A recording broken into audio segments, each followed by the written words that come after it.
Hello and welcome to the 30s Comedy Podcast. I am one of your hosts, Clinton McKay. Uncle Marcus, why are you talking slow like that? Because it's a big deal today, at least to us. Yeah. Good. Today mention our milestone. Is our milestone 10th episode. Episode 10, baby. Woo! We made it 10 episodes. Wow. Today. Look at us. Look at us now. I know, Ma, you didn't think we could do it. Now look at us. The dickheads who said that we couldn't do this for 10 episodes or that we would lose traction. You're partially right because we did it for 2 weeks, but that was out of our control. Mm-hmm. But here we are, 10 episodes in. It's a pretty big birthday. It's a birthday. Yeah, a decade. Yeah. In years. In casting? Podcasting? Podcast, yeah. It's a pretty big deal. I listen to a lot of podcasts. Oh, how many? There's too many to count. Yeah, what's your is there a moment where you're not listening to a podcast? There's not. For the listeners, we did this thing last week, a couple of days ago, where you just very casually offhandedly was like, so what podcasts do you listen to? Or you wanted me to list off like what I do daily, like which ones I listen to each day. I think. And I don't think you expected how many I gave. Oof. And I didn't initially know all of them too. I had to be like, oh, I listened to this. Oh, but also because I would be like, oh, so and so was on that podcast, but I listened to their podcast too. That comes out on Tuesday. No, then on Wednesday there's another one that comes out, and then on Thursday there's one that comes out at 8 p.m. It was all broken down. Wow. And so yeah, I know a little bit about podcasting, and after you told me that, I tried to even get close to like how consistent you are in a day on a Tuesday. Mm-hmm. So I tried. I started the day with Trash Tuesday. Oh, you did? And I listened to Two Bears, One Cave. Yeah, okay. That's on Mondays. Yeah, that's Monday because you told me on Monday.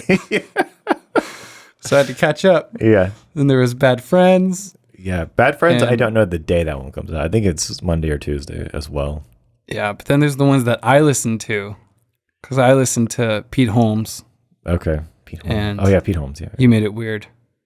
He made it weird? You made it weird. I made it weird. That's the show. Oh, okay. Yeah. Does he do it solo? It's just him?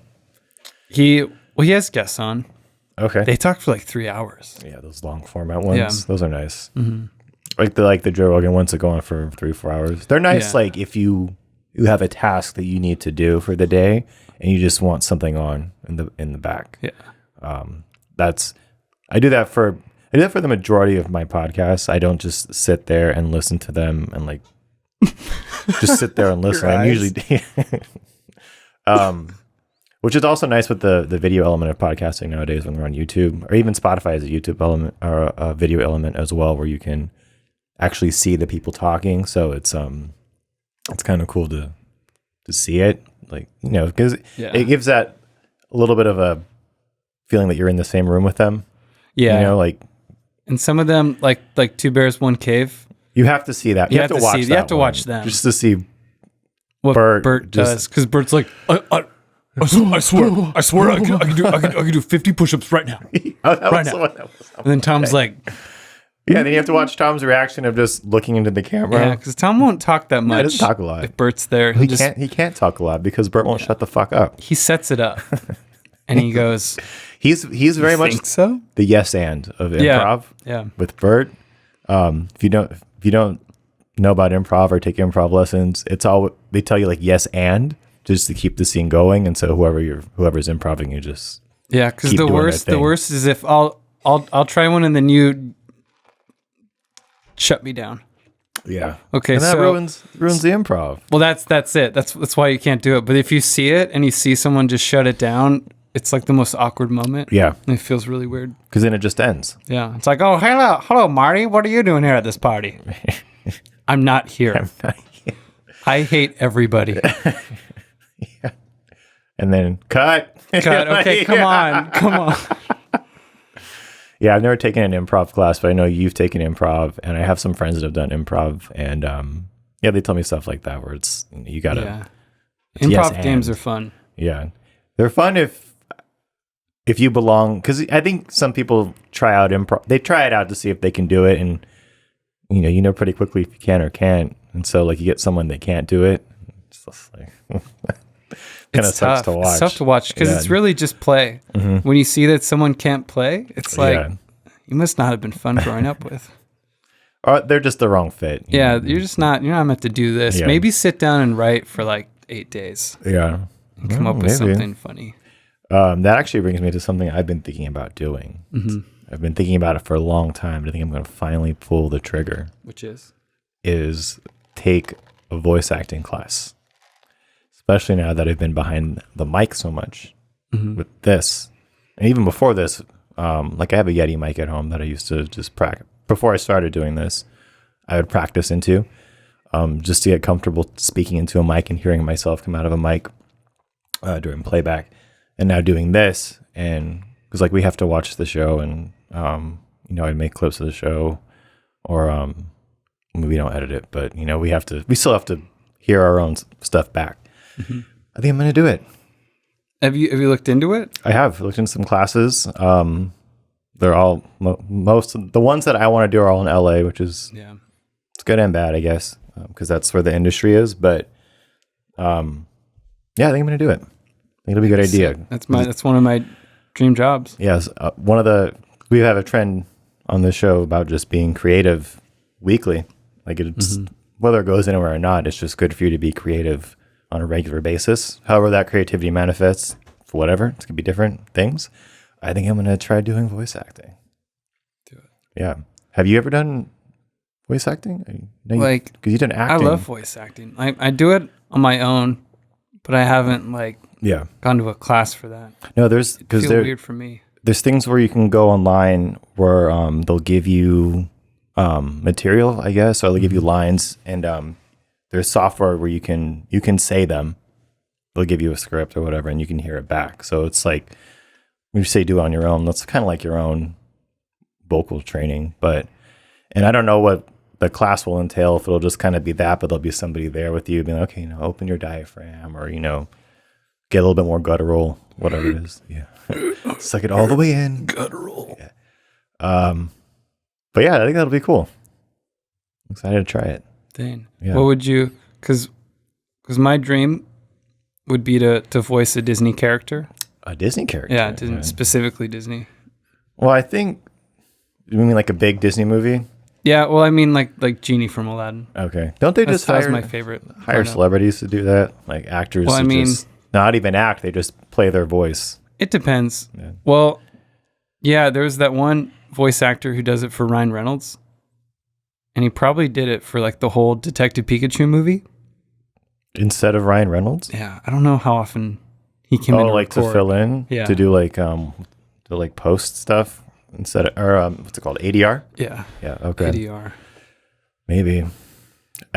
My dream voice roles would be just anything in like anime and video games, because that's what I consume the most of with voiceover elements or voiceover in it. Yeah. And I follow some voice actors too that are most. Which ones? Max Middleman is a good one. Griffin, what's his last name? Burns, I think. Griffin Burns. Erica Harlacher. Erica Lenbeck. I follow a bunch of voice actors, and yeah, they're all pretty cool. And a lot of times they'll post links, or they'll be like, "Hey, you want to get into voice acting? Here's how I did it."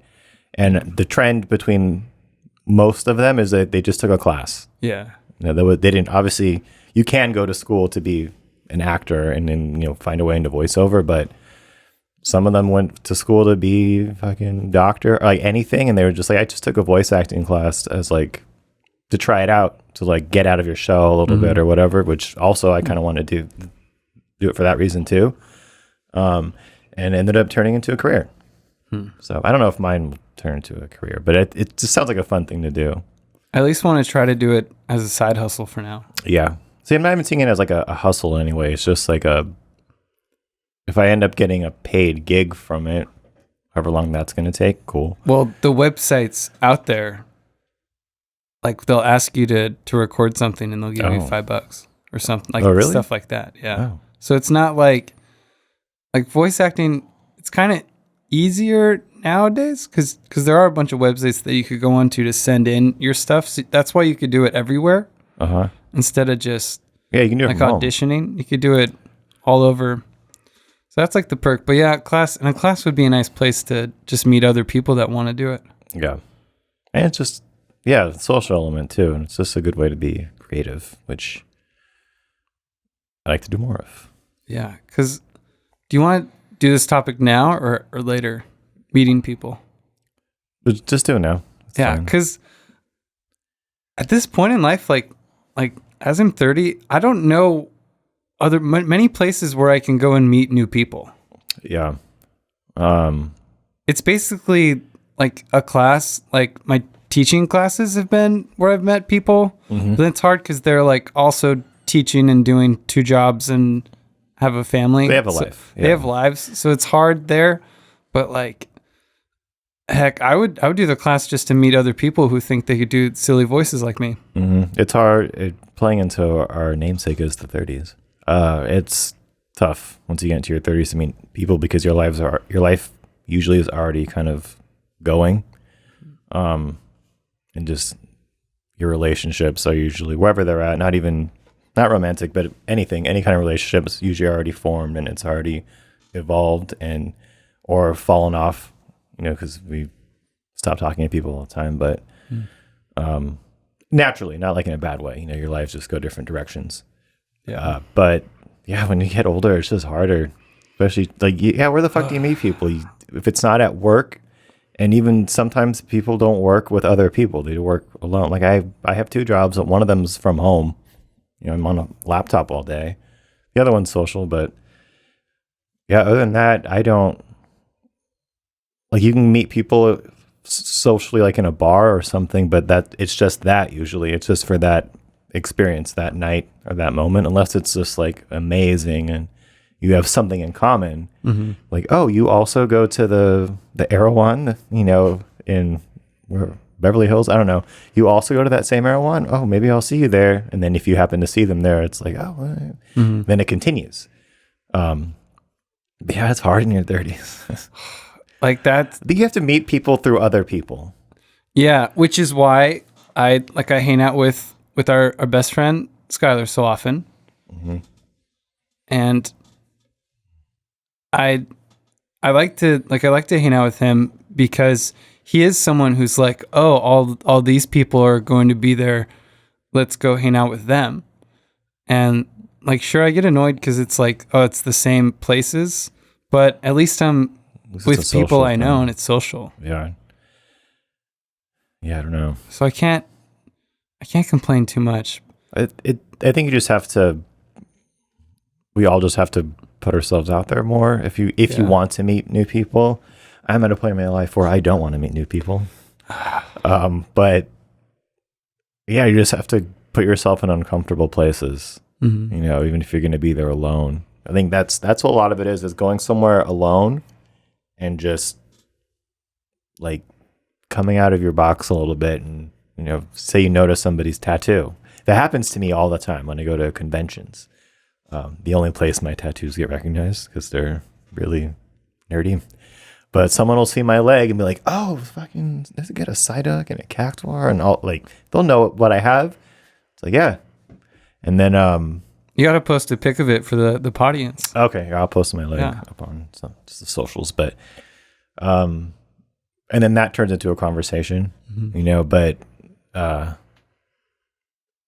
think even for that person to mention that, because we've all done that where we've seen something recognizable on a person, like, oh, I know what that is, and but you don't. Why would you start a conversation about it? Yeah. I think if you want to meet new people, that's what you have to do. Is just you see somebody, either you're attracted to them, you want to pursue them in that way, or they're wearing. You got a Dodgers hat on, like, oh, he's a Dodgers fan. I'm gonna go talk to that guy, see what he thinks about whatever the fuck. Or someone saw my leg and was like, I know that character. That guy likes that shit too. I'm going to go talk to him. You just have to do more of that, I guess. And that's so hard to do. It's so uncomfortable. Because I would like to do it where like it's super, like what's comfortable for me is, I'm in a setting to where people can hear me. They can hear me being funny. They can hear my friends being funny. And that's just how I'm the most comfortable. Like once people know that they could like play and joke around with me, I feel like I get the better conversations out of them, and I get the better camaraderie. Like I just get better moments with people. But if it's like a loud place where like I can't, I'm not trying to be the center of attention, but I'm trying to get attention still, which is like, it's a weird thing.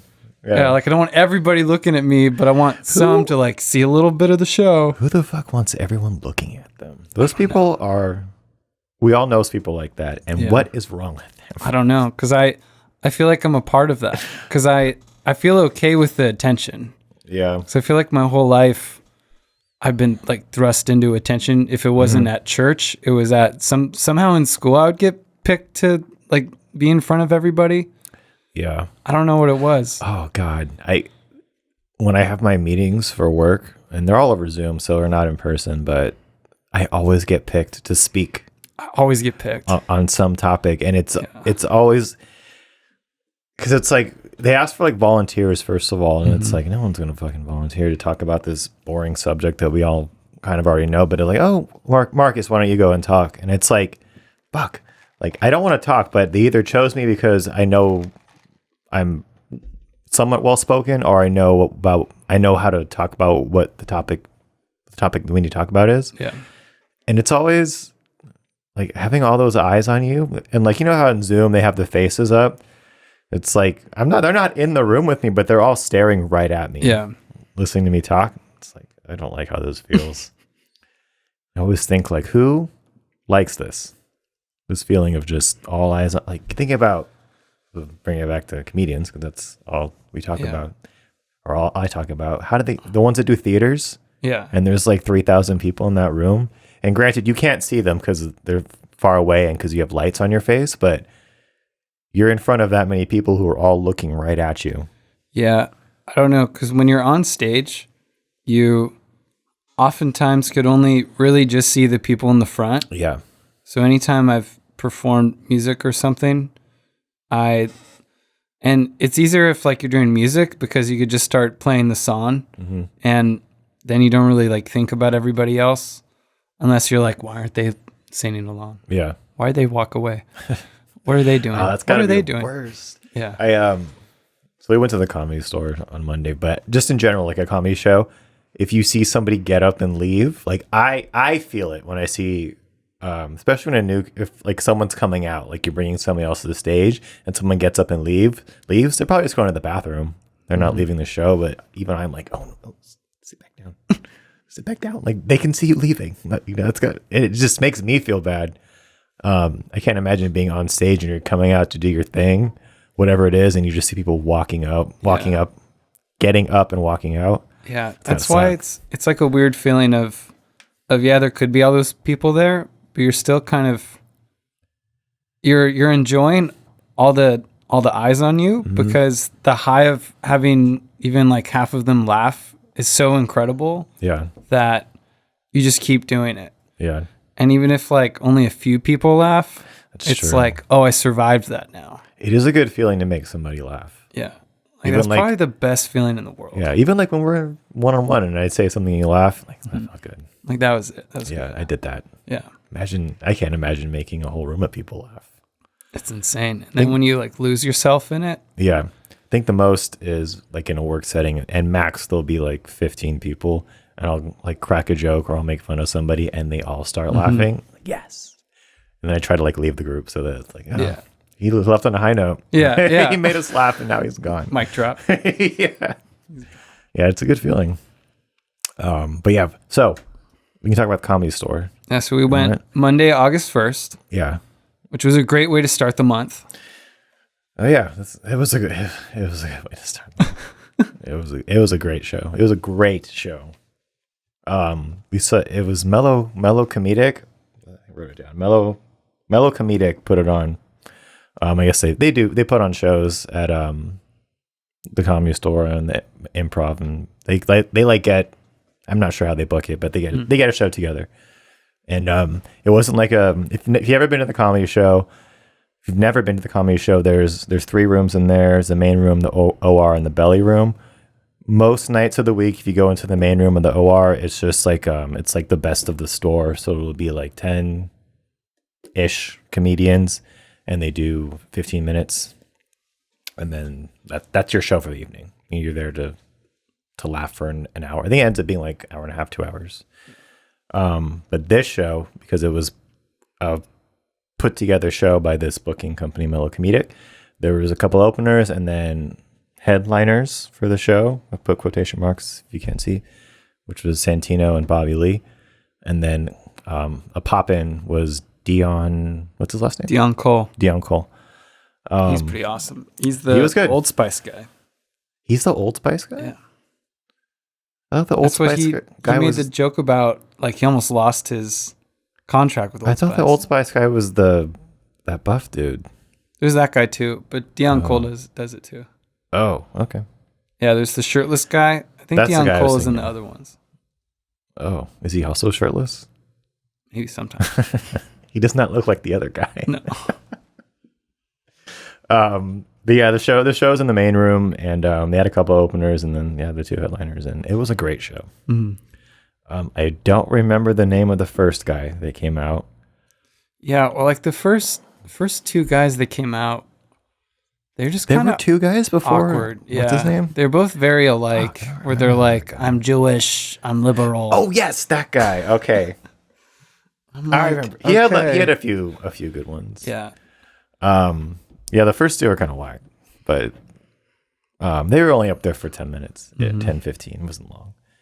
But then, what's his name came out? I wrote it down too. Dean Delaney. Dean Delaney, yeah. He was pretty funny. He was good, yeah. I've seen him. I feel like I've seen him on TV before. Mm-hmm. Like he did some acting. Probably. Yeah. He was good. And then Ali Makovsky, I can't say her name. Ali Makovsky came out, and she killed it. She was great. She was hilarious. Because I saw her before, and this time she really crushed it. Yeah. I only know her from her podcast, which I don't listen to, but I know she has one. And then I've heard her on other podcasts before, and I'm like, oh, she's funny, like funny person. Yeah. Someone's act could be totally different than their personality. And then seeing her on stage, I was like, holy shit, she's really funny. Yeah. Yeah. And the room was feeling it too. Like, she killed it. Yeah, they really liked it. Yeah. I liked her. She got very emotional about Taco Bell. Oh yeah, that's how she ended it. That's pretty good. Yeah, she had a good joke about vaccine stuff. I'm not gonna. Well, it was the Instagram photo. Yeah, I'm not gonna tell her joke, but like you show your butt and you say, "Get vaccinated." It gets all the liberal guys from LA. Yeah, that's true. Yeah, it's funny when she said like she does her put in part of her act, but then Bobby Lee came out as one of the headliners. And I've never seen him do more than 15 minutes. I've only seen him do the 15 minutes, like normal night at the store. And he was really funny. Yeah. Yeah. One of his jokes was one he's been telling for like a long time. So like, oh, but it still hits. Mm-hmm. It was the Bill Cosby one, the spiders one. Yeah. He has such a manic energy when he's on stage. He has manic energy when he's doing his podcast too, but just to see him just running all over the place, and it was kind of cool. Mm-hmm. And then he pulled his pubes out at one point. What a guy! Yeah, what a guy! it was cool to see a show live. Then Santino came out after that, and I've never seen him do stand up. I just know him from his podcasting, and he was funny. Yeah, he was cool. I liked him a lot because he had like a message to it in a nice way. Like hey, like I don't care about what you are. Let's just all be kind to each other. Let's get over this. Let's do it. And I was like, well, thank you. Let's try. Yeah, it was cool because there was that messaging, but also like I feel like tagged onto it was like we can make fun of you though. Like, we can make fun. We can all make fun of each other, and it's fine. Yeah, you know, which is how I feel about most things anyway. Is like you should be able to make fun of everything. It's nothing should be off limits because I don't know. We just shouldn't take ourselves so seriously all the time. Yeah, I think we gotta watch it. Yeah, and it's just more fun to laugh than to be angry. Yeah, just less energy too. To like when you're angry about something, you hold on to that, and it just eats away at you. But you're laughing about stuff. You just let it go. Yeah, you just let it go. Yeah, it's gone. That's how it sums up the whole experience that night. It was like, I laughed for 2 hours. I felt good afterwards, and then I went home and went to bed. You know, and you could think about it the next day, like, I had fun last night. But it isn't that same feeling as if you carry anger or anything inside of you, where it's just kind of like, you know. Yeah, like if you were upset by one of the jokes. And you just harbored that, and you went home, and you were like, "Oh, I'm still upset at Santino." Yeah, I have a friend like that too. She's admitted, like I guess she's like, I just don't think comedy is for me. I'm like, whatever. But where it's just you get so angry about stuff, where it's like, can you believe that person said that? Like, who the fuck cares what they said? Go on with your day. It's fine. It's not a big deal. Or just like people's opinions and stuff, and it's like, no one's thinking about you. Just fucking. Yeah, no one's thinking about you first. I think that's. I don't know if we talked about this before, but that's kind of like. I think most people need to get that in their head. It's like nobody's thinking about you. We're not here to service you. Yeah. And if we were, it would just be this never-ending list of stuff I can't keep up with. Mm-hmm. What do you mean service you? Like when someone is offended easily. Yeah. They think like, oh, you need to like forgive me for what you did to me. Oh. And providing service is like, oh, like I'm here to just please you. Like you're the only thing I think about. People do that when they go to restaurants and they're like, you didn't make this order the way I wanted. Sorry, we're a chain, and this is what we do at every place. We're gonna make it the same thing so you could go to this place and eat the same way there. And people get in their heads that like, oh, I need to like just do this all for you. Yeah. I don't know if people were like that like before the internet. I don't know either. I don't really remember. All I know is that if there were people who were upset by stuff, they either voted a certain way or they made a movie about it, and then people either watched it or they didn't watch it. Yeah. And then life just kept moving on. But I think just because you can just have a voice now whenever you want. Yeah. With the internet, you can say whatever you want to whoever you want, and you're totally guarded. You're behind your phone or your computer or whatever that you can. I think a lot of times too, reactionary people like that, where they're just like, it's like they may not even really feel that way. They're getting a reaction out of somebody by doing that, and that feels good. Yeah. And you're right when you said like before the internet, you couldn't do that. Yeah. It's just whoever was around you, or if you got on the phone with somebody, but you couldn't just be like driving home and just putting your thoughts on whatever and then getting a like for it. Like, I mean, I'm not gonna lie, when I post something on Instagram, I like it when people like it. Like, oh shit, someone saw it and they actually push the fucking heart. Like, when really that doesn't mean anything. Like, why should I feel good about that? I don't know, but I do.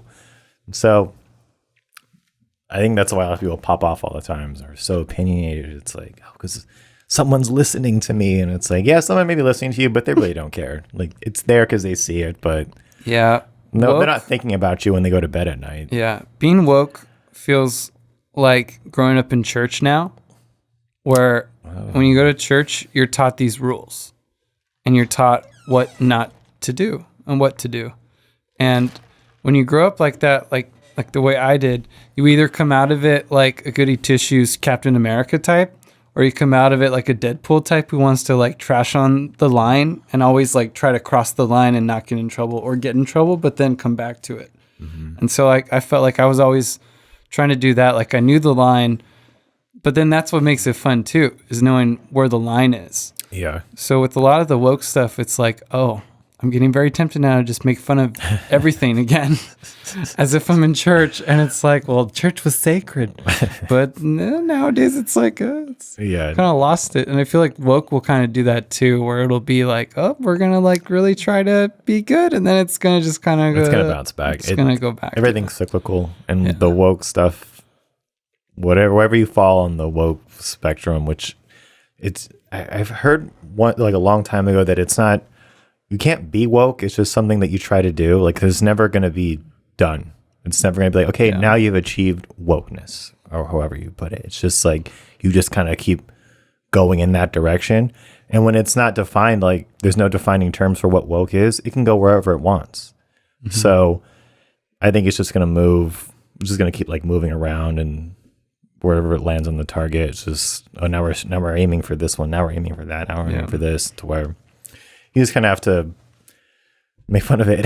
Just gonna have to do it. It's a fucking parody. It's not even. It's a parody of itself. Woke is a parody of itself because it's so stupid. Yeah. It just keeps moving around, and it's like the thing that we said last week we can't say this week.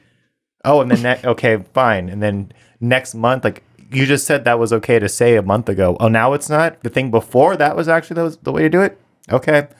So it's kind of how you have to just look at it now. It's just, oh, that's what it is today? All right, cool. That's what it is cool. Now? Okay. Yeah, right. What's the rule? Yeah. Show me the list. Yeah, it's just, yeah, if you think about rules, it's like they're just writing as we're going along. Yeah, like we're making a new made rule. Up. Yeah, so. I'm like, okay, well, I can't feel bad if I didn't know the rule already. Right. Like, oh, I know I shouldn't use some words That's now. That's different. Yeah, if you're being like educated because someone was like, "Oh, really? Don't say that." I'm like, oh, okay, like, cool. Oh, okay, whatever. That's fine. Yeah, but like, what was I watching? I was watching The Sandlot the other day. One of my favorite movies. Oh god, they're just they didn't really use too many like slurs or anything. It's like no F word. Yeah, but it was getting pretty close, and I was like, ooh, this is. That's a good way to measure wokeness is to just look at older movies and anything and just like, oh, that's how we treated each other. Or even like in our lifetime, say like in the 90s, like when we were kids, and like some of the things we would say to each other or some of the things that we would see on TV, and nobody thought anything of it, and it wasn't like, and nothing happened. Like nothing bad happened. It wasn't there. It's when I talked about that Boy Meets World podcast. They mentioned an episode where they have water guns. And the way they spoke about it in the episode was just very like, I'm going to blow you. Like very like, if you hear it today, you would kind of clock it and be like, oh, like we don't really talk like that anymore about guns. And like the kids are talking about like shooting at each other and stuff.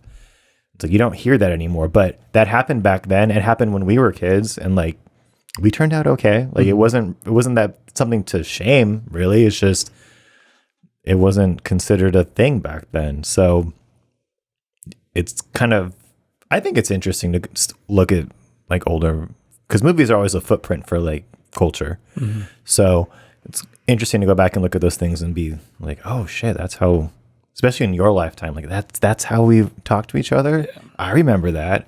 And like even the clothing and stuff too. Like I would absolutely never wear that fucking thing today, but I wore that all the time when I was a kid. Thought nothing about it. Mm-hmm. Same for the woke shit. It's like, I'm sure in 20 years, we'll be looking at stuff that's happening right now and be like, you guys are psychos for behaving that way. I think so. Yeah. Interesting metric. Yeah. Okay. Another thing I wanted to talk about was Disneyland. Okay. Because we both heard, there's this podcast called Flightless Bird, with, what's his name? Remember his name? It's a brand of Armchair Expert. Well, yeah, it's an offshoot of Armchair Expert, the Dax Shepard podcast. But what's his name? I'll look it up real quick. Whatever. So he did an episode. He does a podcast where he just looks into American culture. This guy's from New Zealand, and he did one on Disneyland. And listeners don't know, I work for Disney. I've worked in the park for 10 years this year. Doing different things in food service, but it was really interesting to hear of foreigners. Well, and Clint has also worked for Disney in the past. It was really interesting to hear someone not from America talk about Disneyland. Yeah. And not just experience it himself, but hearing like guests experience it. I say guests. I'm so conditioned to call them guests just because I work for the company. Like, they're not booking. Look at that conditioning. It's all over him.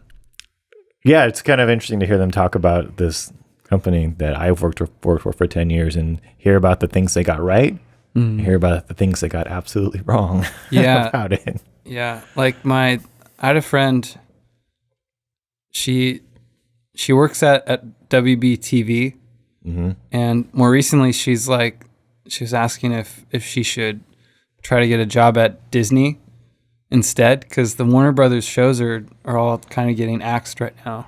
They're getting really? kind of taken out. Yeah, like the movies. I don't watch the TV really. The HBO Max movies are getting taken. Like Batgirl got canceled. Oh, that's right. Oh, fuck. The Scooby-Doo Halloween movie got canceled. A lot of stuff is getting canceled because they're trying to like save money, is what they said. They thought the studio's trying to save money. The studio's so trying they're to hurting say, right now. Yeah, they're trying to say that they're, because they looked at Batgirl and they saw that Michael Keaton is Batman in it and said, no, he should be expensive. In a theatrical movie.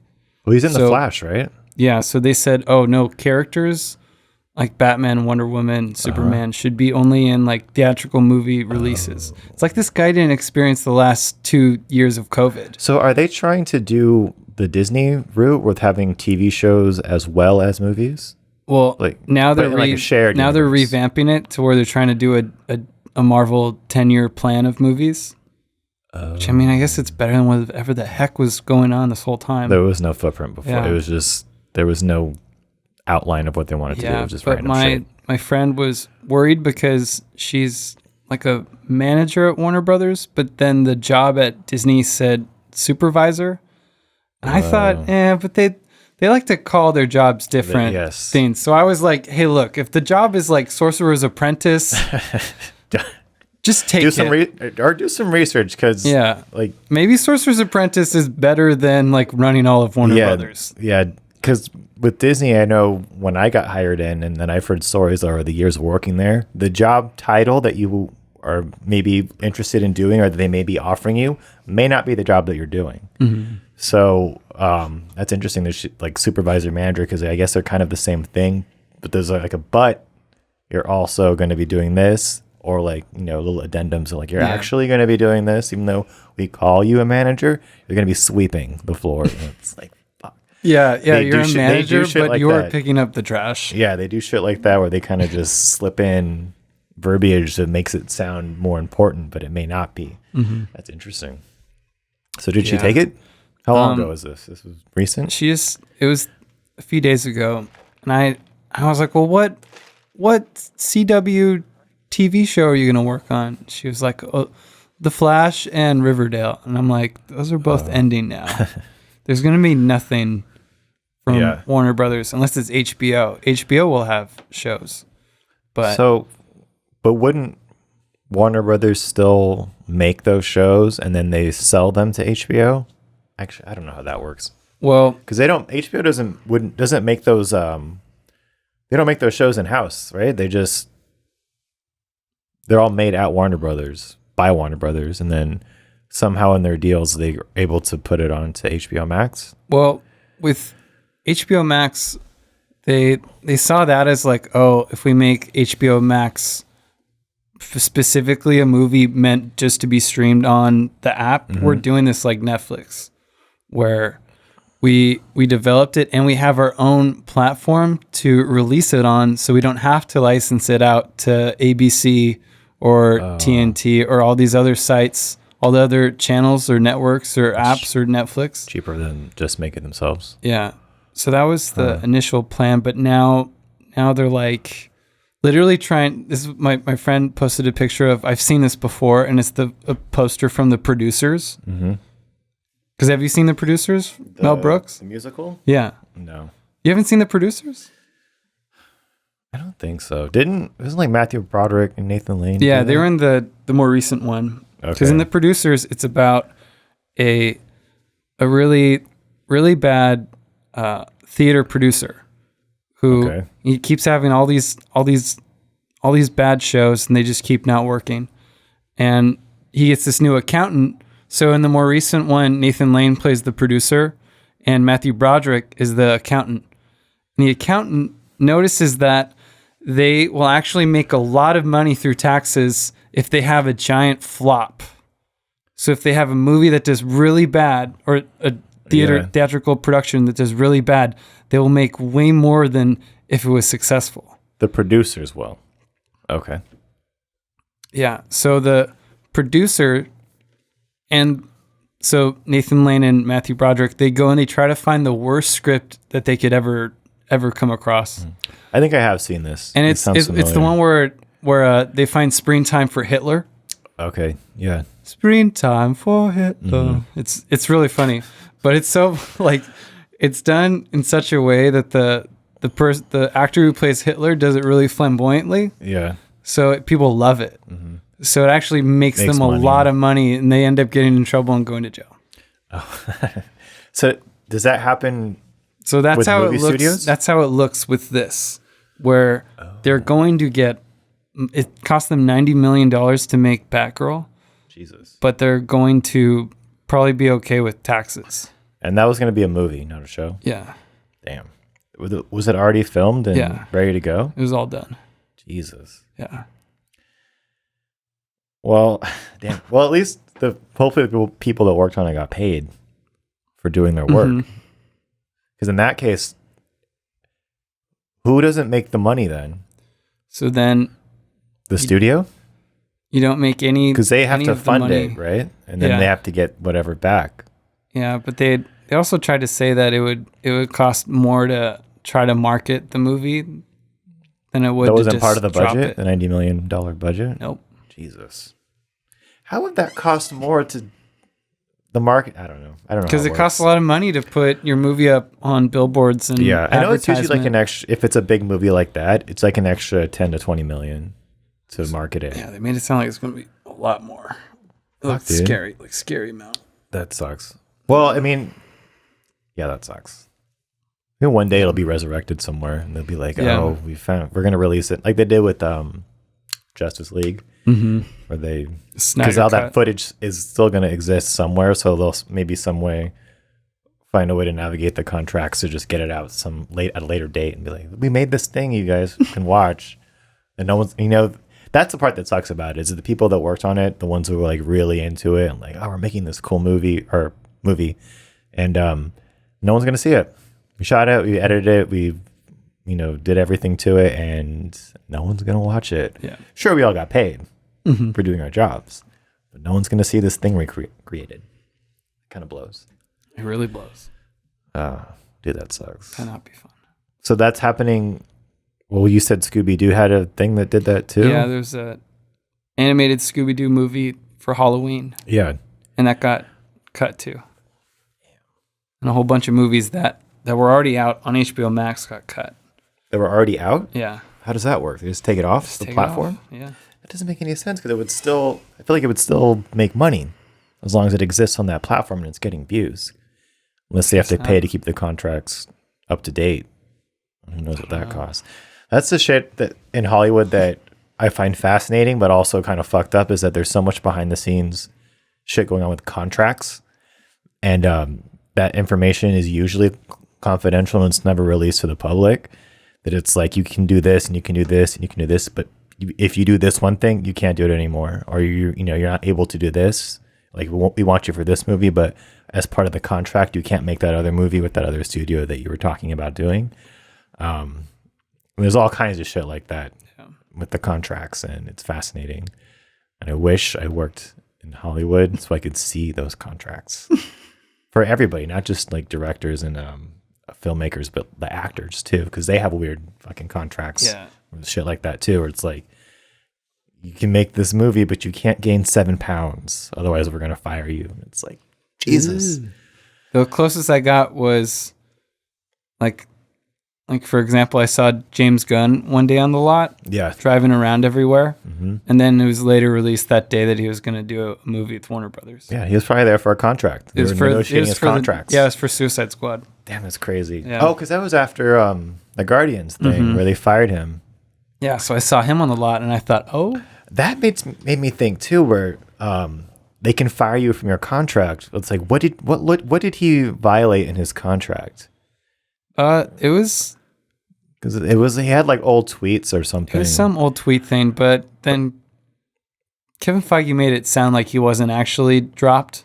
Yeah, it's all but just he definitely had time to go do another movie. Yeah. But then it makes you think too, like, how was that worded in your contract? It was like, oh, you can't be an asshole or whatever. Like, was it worded specifically that he couldn't say or do those things where they're like, well, now you can't make the movie because you violated that one thing in the contract. Unless they buy you out of the contract. Is that in the contract now?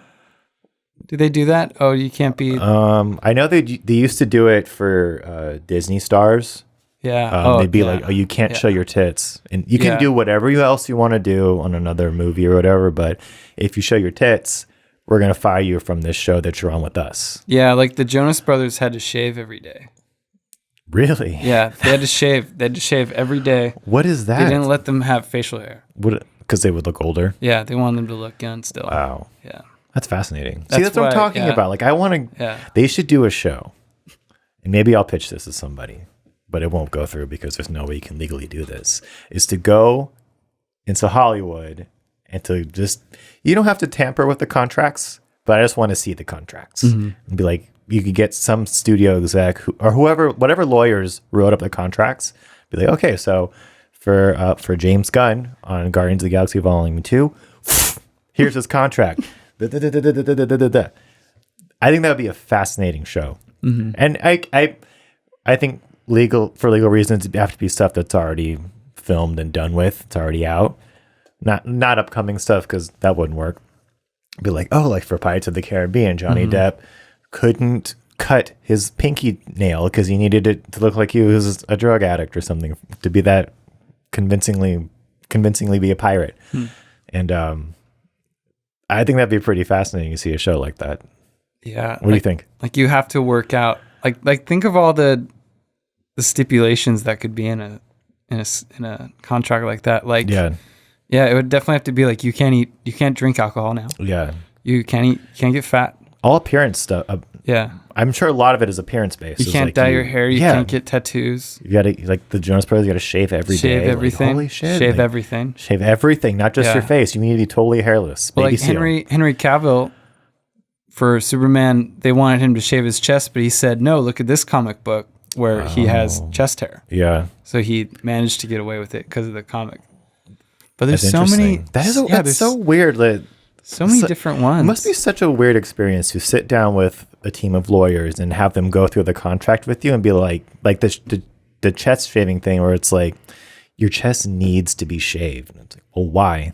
Like I'm not bare chest. Like, like this is me. And it's like, yeah, but it just can't be there. It's like, well, why? Like that stuff like that doesn't, I'd like to hear the reasoning behind it, because there is a reason why they have it like that, but I'd like to, that's part of the show too, like get the lawyer that drafted the contracts and be like, okay, so why did his chest need to be shaved? And I'm like, well, because, consumers are more likely to want to fuck a guy that's got a clean chest instead of a hairy chest, or based on studies, however they get to that information. I'd like to hear that stuff. Yeah. Yeah. Like, because there's definitely ones about nudity. Yeah. If you're an actress and you do not feel comfortable, you really want a good contract so that you could go and put it in their face when the pervy director is like, flash them.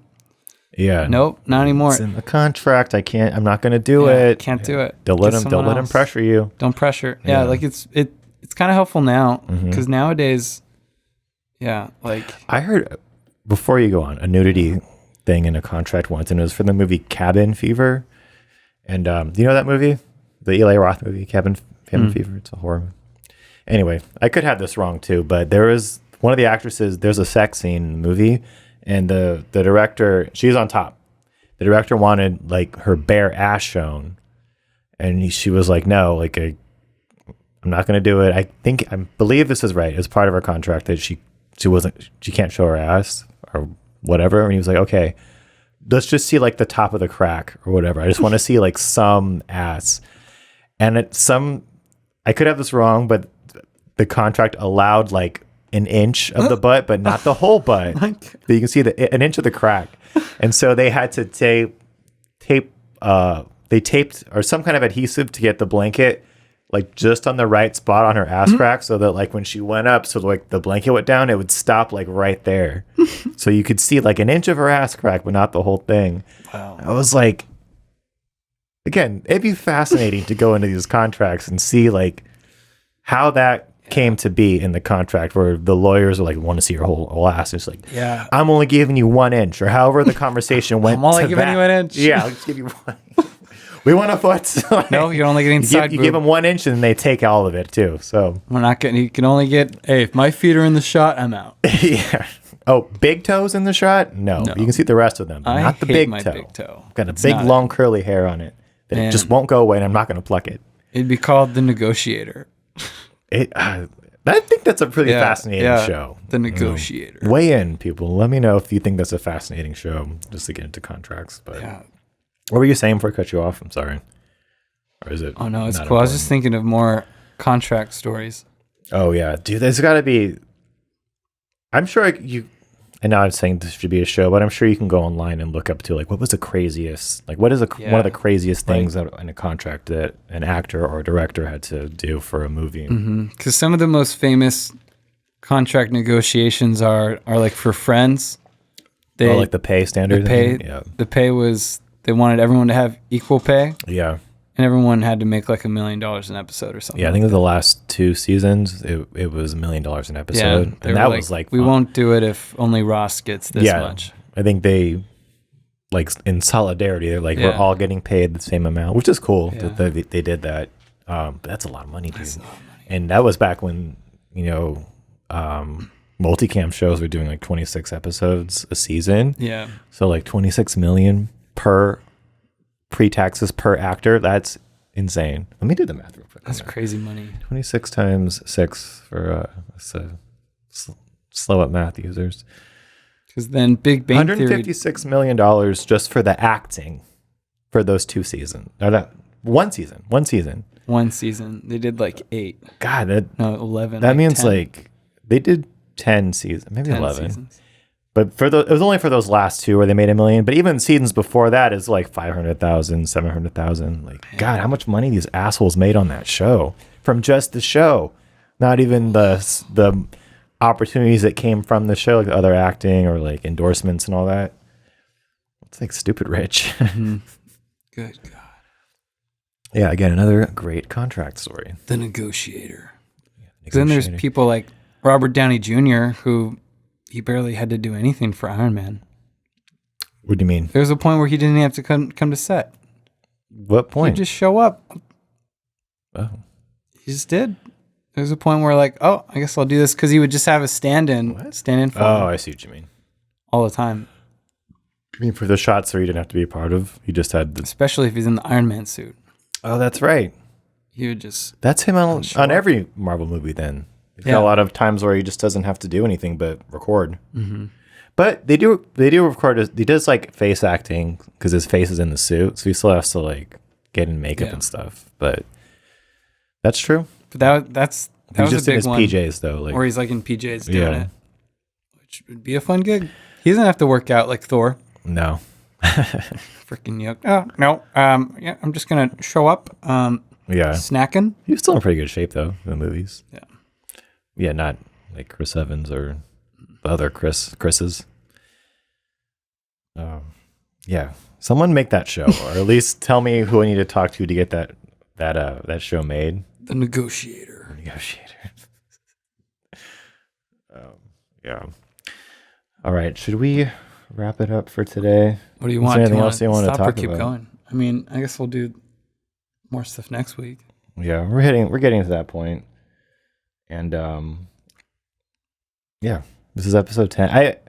I think actually there's one more thing I want to talk about. Since we're at episode 10. First of all, thank you for listening, for the listeners, or watching, for the YouTube watchers. I see your views. This has been fun. I'm glad that we did this. I feel like we get better all the time. Yeah. It's led to other great things outside of here. And I'm glad I made it to 10. I wanted to get a bottle of champagne so we could drink some champagne during this. but it's also a little early in the day, and I'm a little hungover from last night, so I opted against it. But yeah, I'm excited to get to 20. 20, that's the next milestone. I think we should celebrate in decades. So 10, 20, we get to 50, you know, something crazy. If we get to 100, if we get to 100, when we get to 100. When? Something wild. Dude. Be like a destination podcast or something. Go like, I don't know. Go live somewhere. I don't know if we should do live, but maybe live. Just record somewhere. Live could be bad. You never know what's going to happen. Yeah. Who knows? But yeah, how do you feel about 10? Turning 10? I feel good because oftentimes I'm not good at being consistent like this. Yeah. This is usually my problem. But now that it's happened, it's like I can't stop. You've achieved consistency. Hell yeah. That's it. Yeah. Same. It's I know we have each other to hold ourselves accountable, but I've also kind of like there was a moment this morning where I was like, should I just bail? Because I was kind of hungover this morning, and I just wanted like a day to sleep and just rest and, you know, relax and recharge. But I knew we had to do this today, and I was like, you know, it was like for like 2 seconds, I was like, I can't go by himself today. Oh, wow. But because I was like, you know, like I'm responsible for this as much as he is, and if I bail out, that affects him as well. And like I hold myself accountable, we hold each other accountable, and that's what this has been. And not only this, it's kind of bled into other parts of my life. Like, no, just fucking do it. Like, suck it up and do it today. Just do it right now. Yeah. This has been good for that, and I'm just excited to be here. Yeah, I'm glad you didn't bail. Thank you. It was just a few seconds, and even if I was sick, you know, I'd still just come in and may not be as talkative, but I got to do it today. This is like a muscle. Our podcasting muscles need to be worked out weekly. Every week. Yeah. Yeah, I'm just happy to be here. Happy to keep doing this, and happy for the listeners. Yeah. Thanks for listening. Thanks for watching. Yeah. And we'll go ahead and wrap it up for today, I think. Yeah. Yeah. We'll be good. That's another successful episode of 30. So thank you, everyone. Bye. Bye.